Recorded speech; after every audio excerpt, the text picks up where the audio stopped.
नमस्कार, आदाब, सत श्री अकाल, जय भीम, जोहार। मेरा नाम है नवीन कुमार। केंद्र सरकार सोच रही थी कि सुप्रीम कोर्ट की तीखी टिप्पणियों के बाद 3 कृषि कानूनों के निरस्तीकरण के लिए 11 महीने से दिल्ली की सीमाओं पर बैठे किसान वापस लौटने लगेंगे। नोएडा की फिल्म सिटी से चलने वाले टीवी चैनलों ने भी माहौल बनाने में कोई कसर नहीं छोड़ी थी, लेकिन भारतीय किसान यूनियन के राष्ट्रीय प्रवक्ता राकेश टिकैत ने अपने बयान से दिल्ली पुलिस और खुफिया एजेंसियों की मुश्किलें बढ़ा दी हैं।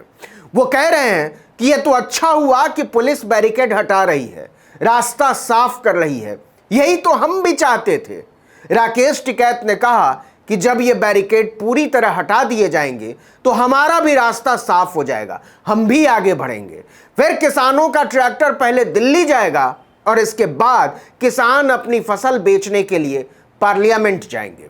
इतना ही नहीं, राकेश टिकैत ने कहा है कि बीजेपी झूठ बोलने की मास्टर है, गोल्ड मेडलिस्ट है, यूनिवर्सिटी टॉपर है, हम आपकी पोल खोल कर रख देंगे। जरा इसे ठीक से समझिएगा कि टिकैत के इरादे क्या हैं और वो आने वाले दिनों में क्या करने जा रहे हैं। दिल्ली के गाजीपुर बॉर्डर पर डटे हुए राकेश टिकैत ने दलील दी है कि प्रधानमंत्री ने खुद ही कहा था किसान अपनी फसल कहीं पर भी बेच सकता है। रास्ते खुलेंगे तो हम भी अपनी फसल बेचने के लिए पार्लियामेंट की तरफ बढ़ेंगे।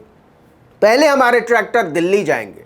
अब जबकि तय हो गया है कि हमने रास्ते नहीं रोक रखे हैं तो हम आगे की योजना बनाकर आपको बताएंगे।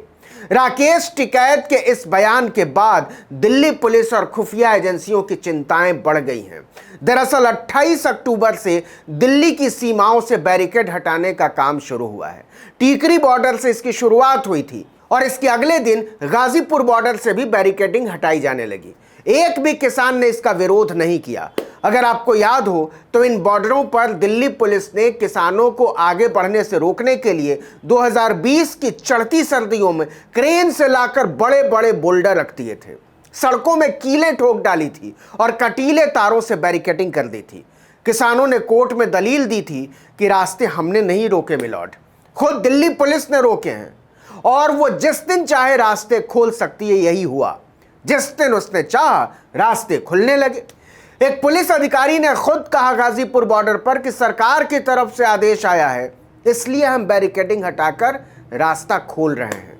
राकेश टिकैत इसे ले उड़े हैं कि लोगों की परेशानी किसानों की वजह से नहीं थी, सरकार और पुलिस की जिद की वजह से थी। गाजीपुर बॉर्डर से जब पुलिस की ठोकी हुई कीलें उखाड़ी जा रही थी, कटीले तार हटाए जा रहे थे, तो राकेश टिकैत वहीं मौजूद थे। उनसे पूछा गया कि बैरिकेड हट जाने के बाद वो क्या करेंगे, तो टिकैत ने जवाब दिया, वो लोग अपनी फसल को बेचने के लिए संसद की तरफ कूच करेंगे, आगे बढ़ेंगे। हम प्रधानमंत्री नरेंद्र मोदी की दी हुई उस सुविधा का लाभ उठाएंगे जिसमें उन्होंने कहा था कि किसान अब कहीं भी जाकर अपनी फसल को बेच सकता है। इससे पहले टिकैत ने ट्वीट करके कहा था कि देश का अन्नदाता पिछले 11 महीने से लगातार सड़कों पर बैठकर अपना हक मांग रहा है, लेकिन केंद्र की मोदी सरकार हठधर्मिता अपनाते हुए तानाशाही कर रही है और देश के अन्नदाताओं पर जुल्म ढा रही है। गरीबों की रोटी पर भी पूंजीपतियों का कब्जा हो गया है। बीजेपी लगातार कह रही है कि कृषि कानूनों के बारे में संयुक्त किसान मोर्चा भ्रम फैला रहा है। ऐसा कुछ नहीं है, न किसानों की जमीन पर कोई खतरा है, न ही न्यूनतम समर्थन मूल्य खत्म होने जा रहा है। इसी मुद्दे पर एक टीवी चैनल के कार्यक्रम के दौरान टिकैत और हरियाणा के परिवहन मंत्री मूलचंद शर्मा के बीच जबरदस्त भिड़ंत हो गई। दरअसल मूलचंद शर्मा ने कह दिया था कि किसान आंदोलन हरियाणा में केवल 2-4 जिलों का आंदोलन है। हरियाणा में 22 जिले हैं साहब। इस आंदोलन का रेवाड़ी, महेंद्रगढ़, फरीदाबाद, गुरुग्राम, पलवल जैसे जिलों में कोई असर नहीं है, किसानों का कोई समर्थन हासिल नहीं है इसको। इस पर टिकैत ने कहा कि जब आपने आंखों पर पट्टी बांध रखी है तो आपको नजर कहां से आएगा। आपको कर्नाटक का आंदोलन दिखाई नहीं देगा, इसमें कोई आपकी गलती नहीं है। आपको बंगाल का आंदोलन नहीं दिखाई देगा, आपको तमिलनाडु का आंदोलन नहीं दिखाई देगा, आपको कहीं का भी आंदोलन दिखाई नहीं देगा। इस पर मूलचंद शर्मा ने टिकैत को टोकते हुए कहा कि आप गलत बोल रहे हैं। दिल्ली की सीमाओं पर जो हुआ है वो किसानों का काम नहीं है, किसान ऐसा नहीं है। आप किसानों को अपमानित करने का काम कर रहे हैं। किसान का काम है किसानी करना। इस पर टिकैत का पारा 7वें आसमान पर जा पहुंचा। उन्होंने कहा कि अच्छा, आप किसानों को गुलाम समझते हैं कि वो सारा दिन अपने खेतों में हाड़ तोड़कर काम करें और अपने फसलों की कीमत मांगे तो आप उस पर लाठियां बरसाएं, वो अपने फसल में आग लगाने पर मजबूर हो जाए। ये नहीं होने वाला है। आप तो यही बता दीजिए कि किसानों की फसलें आधे दाम पर क्यों खरीदी जा रही हैं। आप तो मोदी जी के फॉर्मूले की बात करते हैं, वही लागू करवा दो। हम भी तो आप ही की बात कर रहे हैं, तो फैसला क्यों नहीं करते।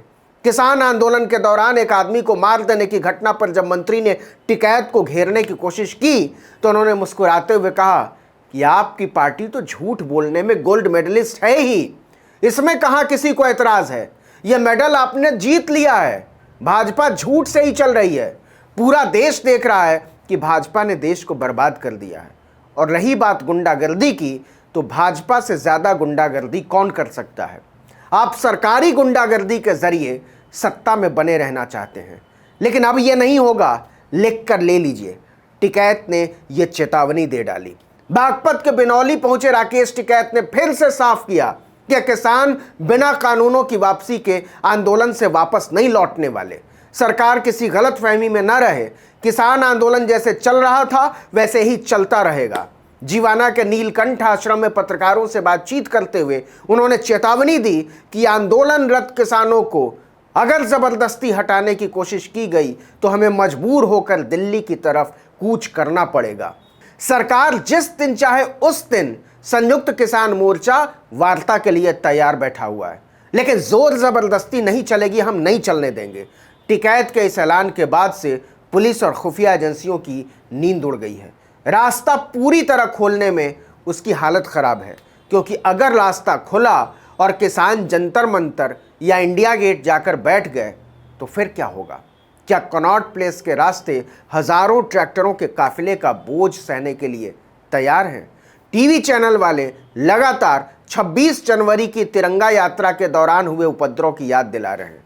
वो मानकर चल रहे हैं कि किसान दिल्ली की तरफ बढ़े तो वैसा ही होगा। सरकार भी इसे हवा दे रही है, लेकिन किसान नेता लगातार कह रहे हैं कि हम किसी भी सूरत में हिंसा के रास्ते पर बढ़ने वाले नहीं हैं, चाहे हमें जितना उकसाया जाए। लखीमपुर में किसानों के कुचले जाने के बाद भी जिस तरह से किसानों ने संयम का उदाहरण दिया है, वो इसका सबूत है। अब सबकी नजरें इस बात पर हैं कि दिल्ली की सीमाएं पूरी तरह खुलती हैं तो किसानों का रास्ता क्या होगा, आगे या पीछे। इस वीडियो में इतना ही, लेकिन अगर आपने आर्टिकल 19 इंडिया को अब तक सब्सक्राइब नहीं किया तो फौरन कर लीजिए। बेल आइकॉन दबाइए, घंटी जैसी आकृति, लाइक कीजिए और कमेंट करके बताइए हमारा वीडियो आपको कैसा लगा। अगर यूट्यूब पर देख रहे हैं तो सब्सक्राइब, और अगर फेसबुक पर देख रहे हैं तो पेज पर जाइए, लाइक और फॉलो। और अगर फेसबुक पर देख रहे हैं तो भी यूट्यूब को सब्सक्राइब कर लीजिए, और अगर यूट्यूब पर देख रहे हैं तो भी फेसबुक को फॉलो कर लीजिए, लाइक कर लीजिए। नमस्कार।